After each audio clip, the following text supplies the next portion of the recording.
করেছে। অনেক মার খেয়েছি, দলিত হওয়ার জন্য মার খেয়েছি, আদিবাসী হওয়ার জন্য মার খেয়েছি, মুসলমান হওয়ার জন্য মার খেয়েছি। আর মার খাবো না। যে মারতে আসবে আইনের প্রশাসনের সহযোগিতা নেবো, ওই মারটাকে আটকাতে যদি প্রশাসন সহযোগিতা না করে আইন না মার খেতে হয়, সেই জন্য রাস্তায় নামবো। গণতন্ত্রকে রক্ষা করার জন্য প্রয়োজনে গণতান্ত্রিক প্রক্রিয়াকে একটু ট্রিটমেন্ট করতে হবে। বাবা বুঝতে পেরেছেন কি বলছি?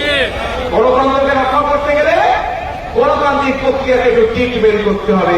7 দিনের পর থেকে এই ট্রিটমেন্ট তাহলে কিন্তু শুরু হবে, আমি বলে দিলাম। ভয় পিছিয়ে যাবেন নাকি?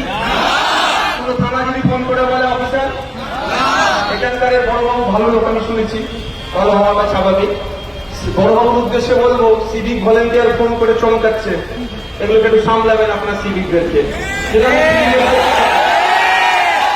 আমি সিভিকের পক্ষে ভাই, আমি সিভিকের বিপক্ষে নয়। সিভিকদেরকে কনস্টেবলের মতো মাইনে দেওয়া দরকার, আমি আওয়াজ তুলেছি।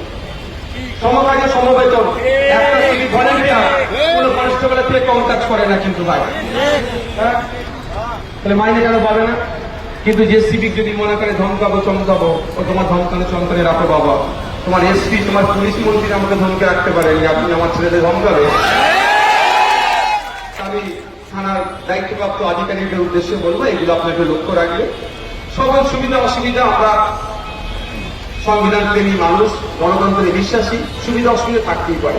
বলবেন আমাদের নেতৃত্বরা আছে, অফিসার ফোন করবে। একটা সিভিককে দিয়ে চমকাবার যদি চমকায়, তুমি তো ভাবো সিভিককে ফোন করছে, এখন আমি ভাবো। যাই